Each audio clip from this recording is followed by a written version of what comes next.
Okay, good morning again. Before I start with the exercise, I would like to make you a proposal if you agree.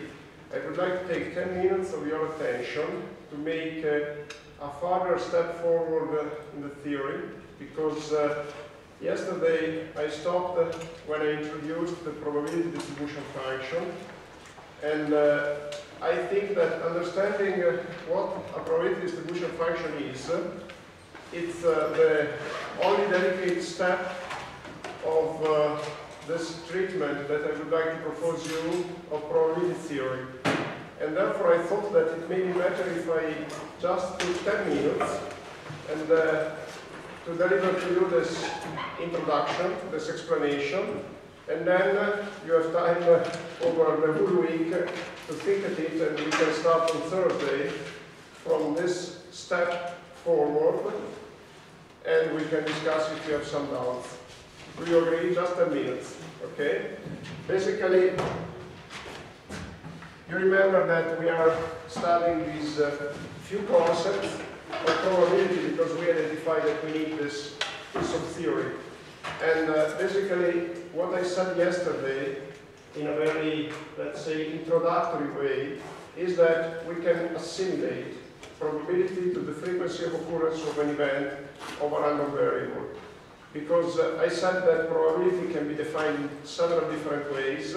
The only requirement that we take is that the definition satisfies the axioms, Kolmogorov axioms. And I told you that one possibility is to estimate probability by associating the probability of occurrence to the frequency. And what I said is that for discrete variable, that is very easy. For continuous variable, this definition needs some more refinements, because it's not clear for a real variable how we can count the occurrences of that number, because the number of the occurrence, it's impossible that a real number occurs, because a real number has an infinite number of digits. This is what I said yesterday. So let me now clarify this problem, potential problem, by referring first to the case of the discrete variable again, which is very easy. And so let me draw a straight line which is an interval of definition of this discrete variable, which may take some assigned numbers, values like 1, 2, 3. Okay? And these variables represent my events. For instance, this could be the case where during the annual maximum flood you don't have overtopping of the levee, and this is one. Case 2 could be the case in which you have overtopping of the levee, but not of the wall that may be placed on the top of the levee. On the top of levees, sometimes we place walls or temporary walls. And of course, we do that because when a flood comes, we want to heighten the levee a bit. So case 2 could be levee overtopped, but not the wall. Case 3 could be flooding. Okay? And so these are our discrete variables. Now, let's suppose that we perform a set of 10 experiments. So the number of experiments is capital N, 10. And look, the experiment could be that for 10 years we look at what happens. So for 10 years we take the maximum flood in each year and look at what happens. And therefore the number of experiments is 10, because I define the experiment as observe what happens when the annual maximum flood comes. Okay, and then let me count the number of occurrences of each outcome. And let's suppose that I have 6 times, so let me call it let me call it lowercase n1 equals 6. And lowercase n1 means the number of occurrences of outcome 1. Now, let's suppose that lowercase n of 2 is equal to 3, and let's suppose that lowercase n of 3 is equal to 1, which means that only once in 10 years I had the Levy and the wall overtopped. Okay? And of course, the sum of 6 plus 3 plus 1 is 10, because 10 is the number of the experiment. Then I could define the probability of 1 as the frequency of 1, which is lowercase 1 divided by capital N, which means 6 over 10 equal to 0.6. Okay, this is basically very simple to understand. We assimilate probability to the frequency. And then, at the same time, we could say that, in the same way, probability of 2 is equal to 0.3, and probability of 3 is equal to 0.1. Of course, we clearly see that these numbers satisfy Kolmogorov axioms. The sum is 1, they are greater than 0 and lower than 1. Okay, and let me just say that basically what the theory says is that this is correct, provided capital N tends to infinity. So basically we can say that the probability of x is equal to the limit for capital N that tends to infinity of the frequency of x. And you can easily understand why we need that n tends to infinity, because probability is a theoretical concept. And it's a concept that really reflects the nature of the experiment. It's much different from the outcome from the experiment. Because you can understand what is the nature of the experiment of tossing a coin. It's something that depends on the coin, on its shape. The outcome is the result from tossing it. And we can easily understand that, of course, we can infer, we can get the inherent behavior of an experiment by performing the experiment. This is, of course, what we do in science. We try to understand the behavioral processes by making experiments. But of course, we need a large number of experiments. So for instance, to understand that the probability of getting a cross from tossing a coin is 0.5, I need to perform many experiments. Just one toss, it's not enough. Pearson, as I said, tossed the coin for 24,000 times. So you can easily understand this, I think. Is it clear? Okay, now the problem is if the axis is real. And this is what I wanted to explain to you. Now, let's start again. I just copy this definition up there.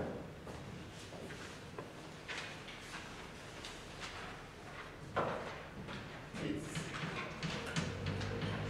x limit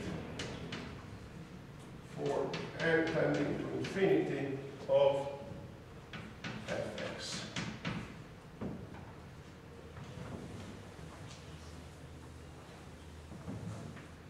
Now, this axis is now real. And so, what's the difference? The difference is that the number of outcomes is infinite. Because we know that even in a segment of a finite length, we have infinite real outcomes, real numbers included within it. And then let me concentrate on an hypothetical real value 1. And this may have an infinite number of digits.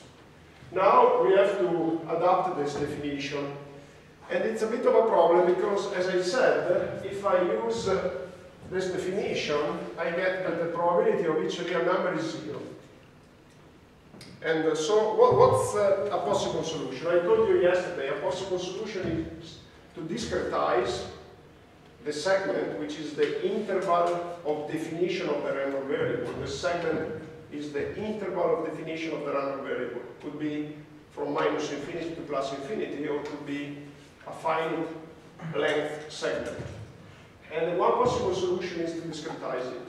So one could say, okay, let me take the interval from 0 to 2.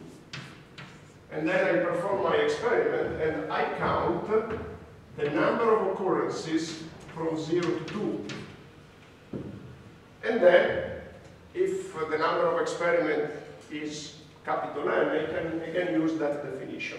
The problem is that how can I define this probability? It is the probability of 1, or it's the probability of getting a number from 0 to 2. Indeed, it's the second. It's the probability of getting an outcome from 0 to 2. And I'm not happy with that, because I want the probability of 1. So what could be the solution then? The solution could be that we shorten the interval, we make it very small. But if we make it very small, then the number of outcomes in the interval is tending to 0. Because, you know, if I take the interval very, very, very small, then I have the same problem. That the number of outcomes around 1 could be 0. But still, I need the probability of getting 1. So you understand that I need a different definition here. And so what could be the definition, the change in the definition that I could make? Let me introduce another concept, which is the probability density.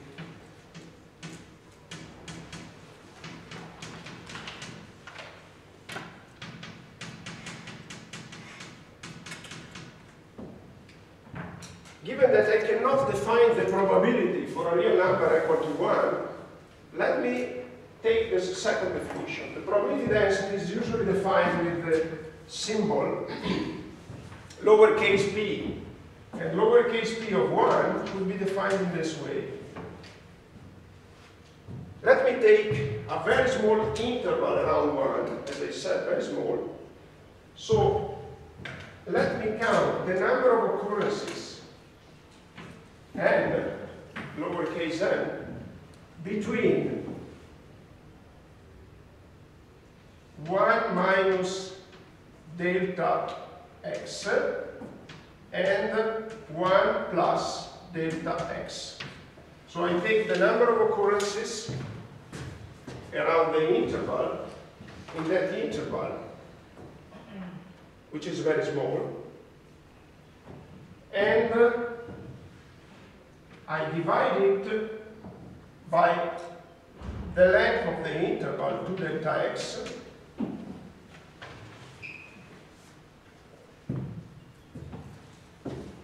and I divide it times the number, by the number of, total number of the experiments.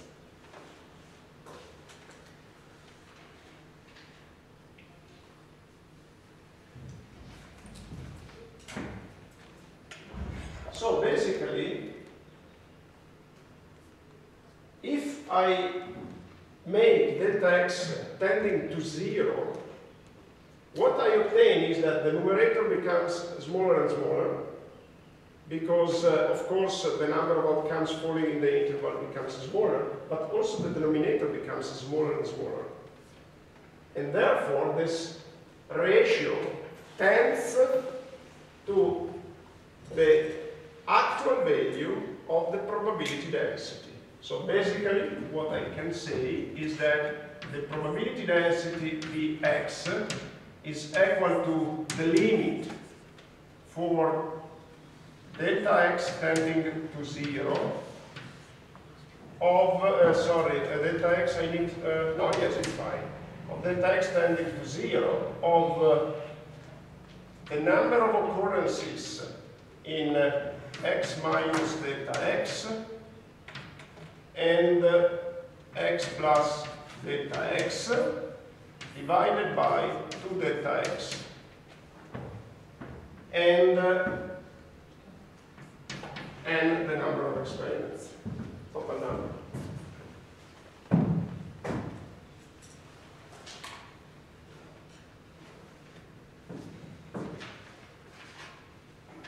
And this is a new concept. It's probability density. Not just, it's different from probability. Now, you can easily realize that if I want to take the probability, not the probability density, the probability of the outcome to fall into an interval like 0, 2, what I need to make is the probability between of the variable falling in the interval 0, 2 is equal to the integral between 0 and 2 of p dx in the x.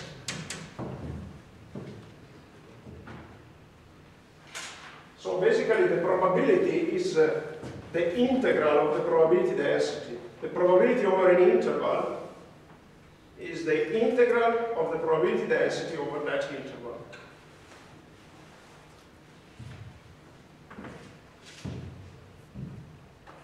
The probability density is only defined for continuous variables.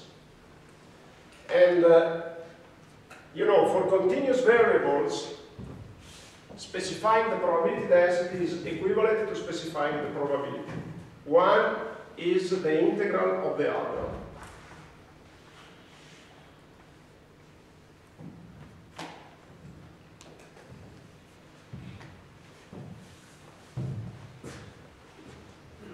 This is what I wanted to tell you. And then we can conclude by saying that in the same way as we may have a probability distribution function which tells us what is the probability of getting an assigned outcome, in the same way we can have a probability density function, which is the derivative of the probability distribution function. So we usually say probability and probability distribution to mean the integral of the probability density or probability density distribution. But in some textbooks you may find the cumulative probability as an equivalent term to define what I'm calling probability. What I suggest you, when you are talking about probability density, make density explicit. And then, when we talk about probability, in some textbooks, it is implicitly assumed that it's the integral of the probability density. I always find this step of understanding this shift from the probability for discrete variables, shift to the probability distribution for continuous variable, I always find a step that is difficult to explain and difficult to understand. This is why I'm just now stopping here. And please think at it. Usually in the textbook you don't find a definition like the one that I proposed to you.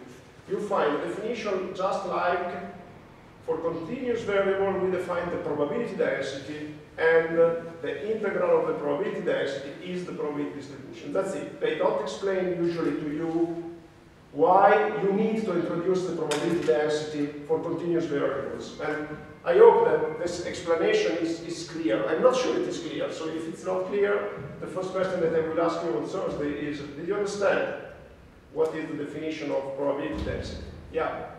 Shouldn't it be like plus delta x when you have the function of here?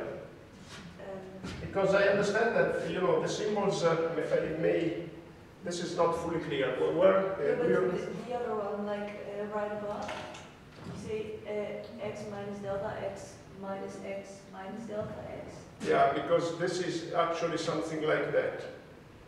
And it's a separation. I wanted to use, sorry, it was not a good idea to use the minus.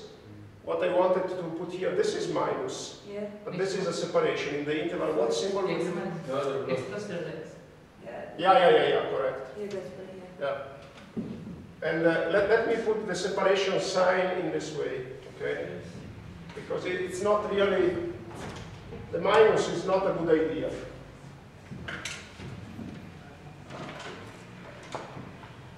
Okay, I think I corrected everywhere. We understand the difference. It's a separation, like between 0 and 2. Okay, that's it.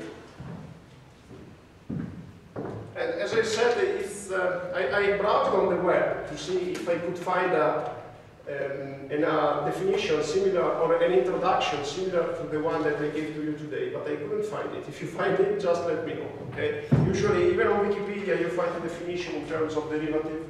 Probability test is the derivative, which is equivalent, of course, but it's not so easy to understand. Okay.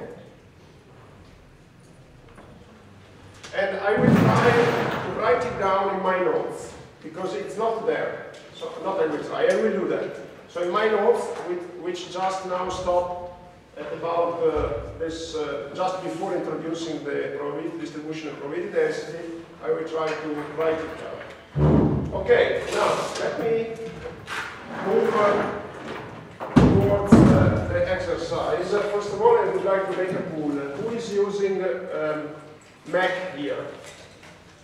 One, perfect. And who is using Linux or Unix-like?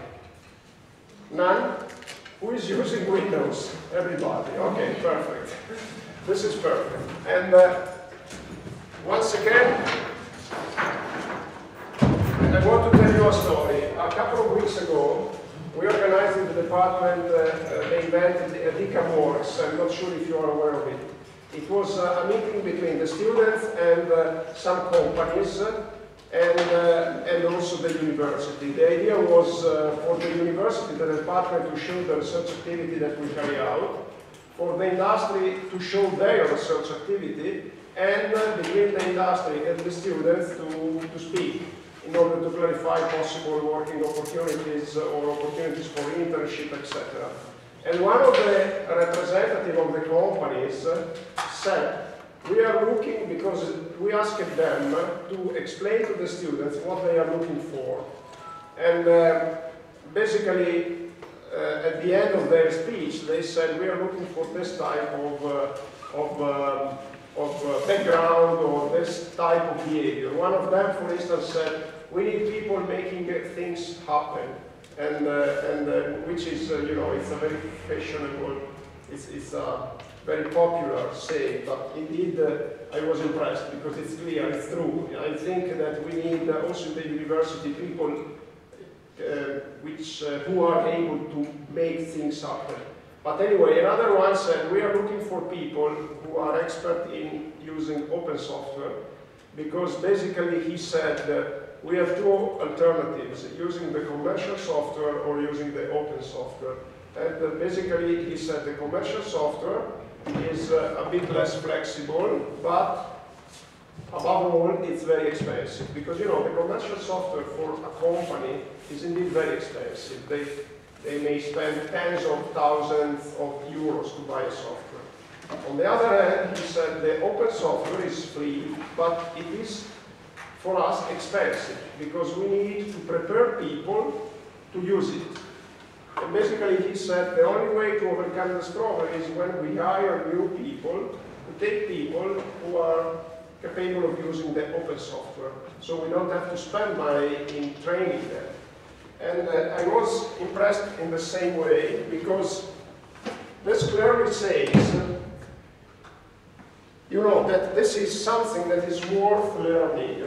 The open software, you know, today, the software in general today is the central part of our profession. Even for me, I am a teacher, not a professional, but the software, the PC, is my main tool for working. And it is like that for everybody. So basically, you need to be an expert of software.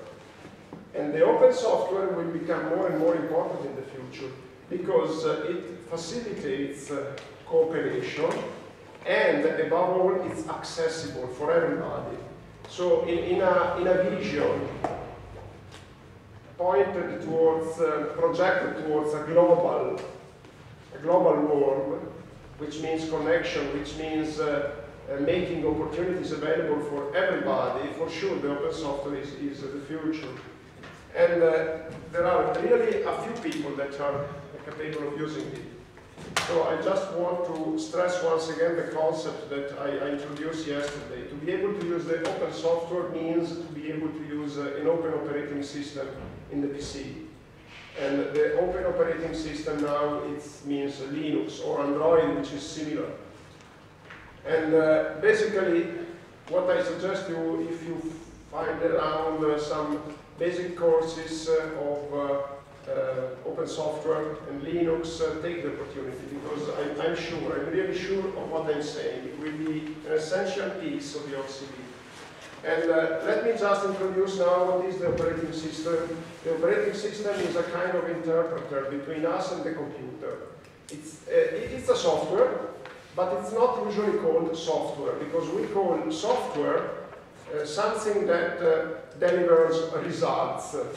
So something that makes us able to elaborate results and to produce results.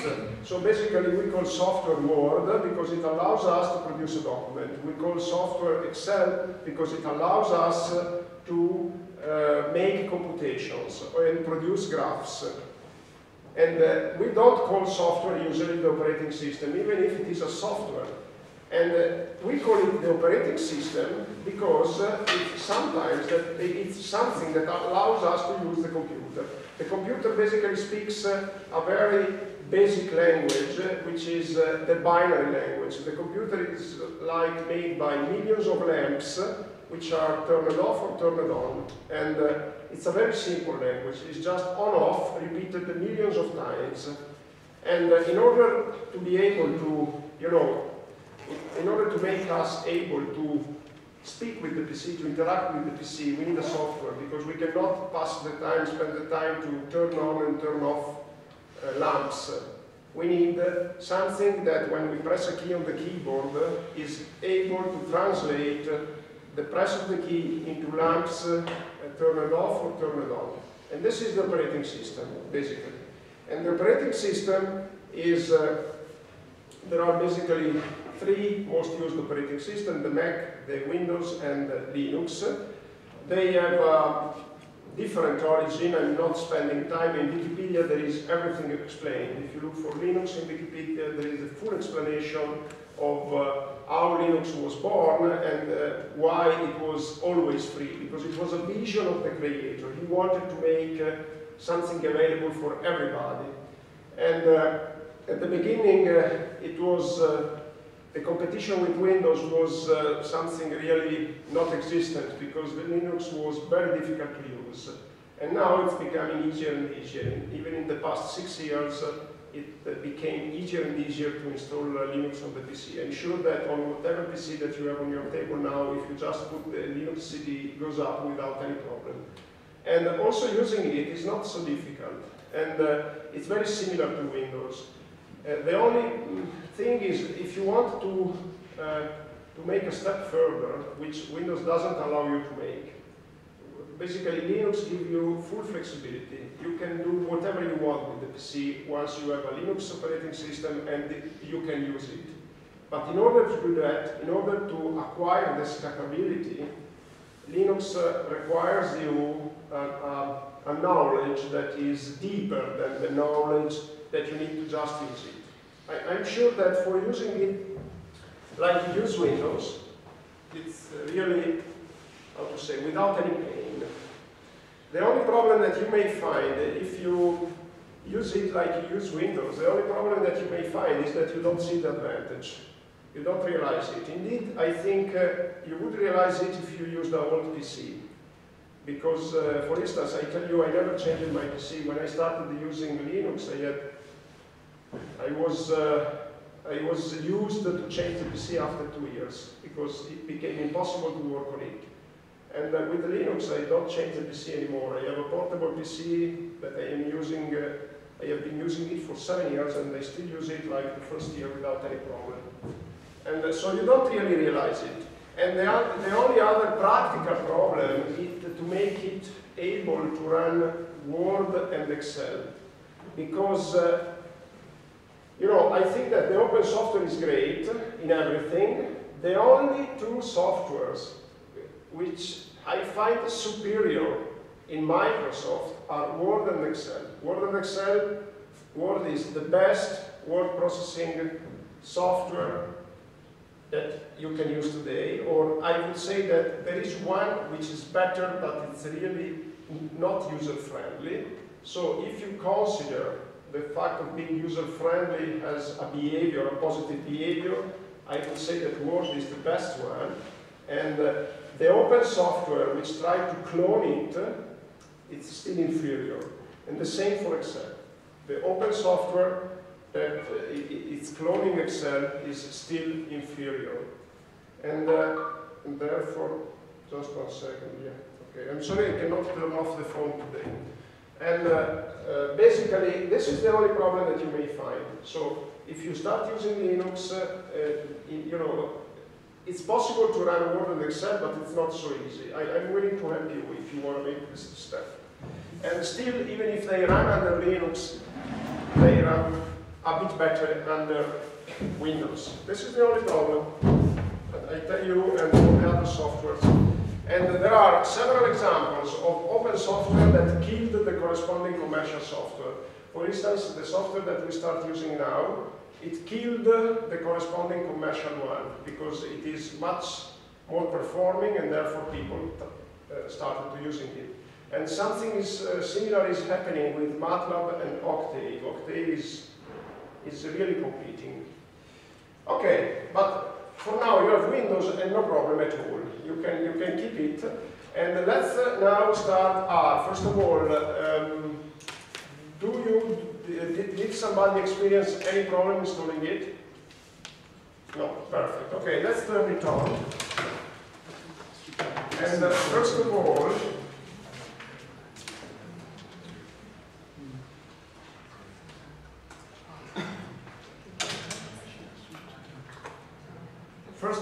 there is some difference in the appearance under Windows and under Linux. This is a Linux copy, which should be similar to the Mac copy. And the Windows copy should open a window, which is different from this one. And the window has some menus, which I don't have.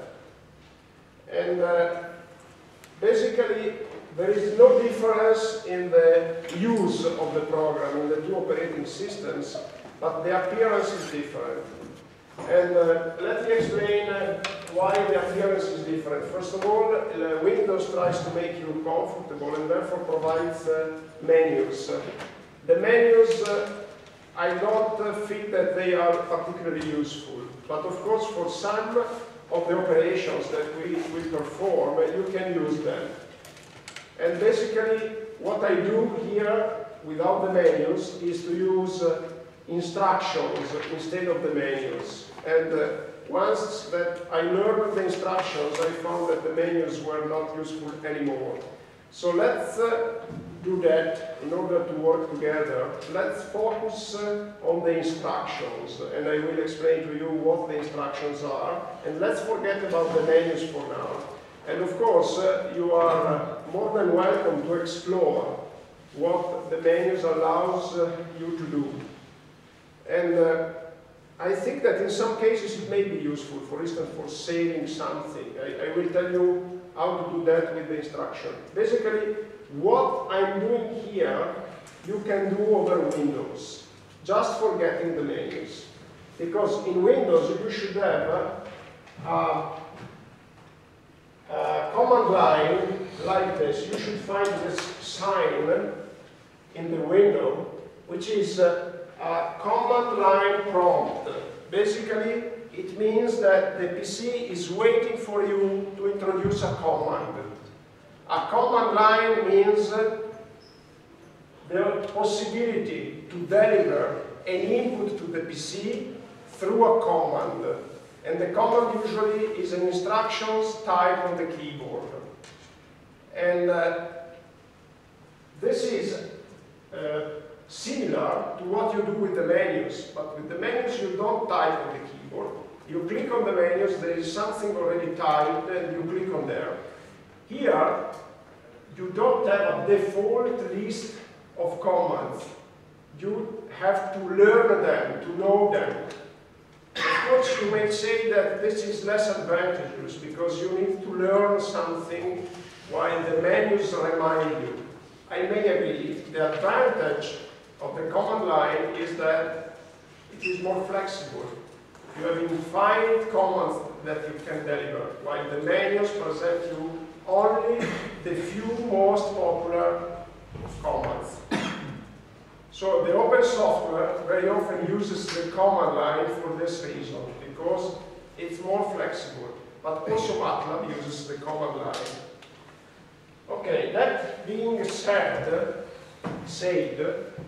there is one important information that I may deliver to you. It's possible to install a program that is called RStudio, which is a kind of interpreter between you and R. Basically, it delivers additional menus, additional windows, also under Linux. And my co-workers tells me that I should use it with the students because they say, look, it makes learning R a bit easier. I'm not using it, basically because I'm very frank with you. I feel so comfortable with the command line that I really don't feel I need something more, something different. But it's a kind of personal preference. I should make an effort indeed to present RStudio to you. Given that I don't have much time to dedicate to it, I decided again for this year not to use it. But you are very much welcome. You have more time than me because I have a few hours of teaching. You have more and more hours to study. So you are much welcome. I suggest you to download RStudio, install it, and see if you feel more comfortable. Indeed, the last year students told me that indeed it's better for learning. Okay? So basically now I am proposing to you to work just on the command line. And I think it works. And today, the purpose of today, we have still 1 hour.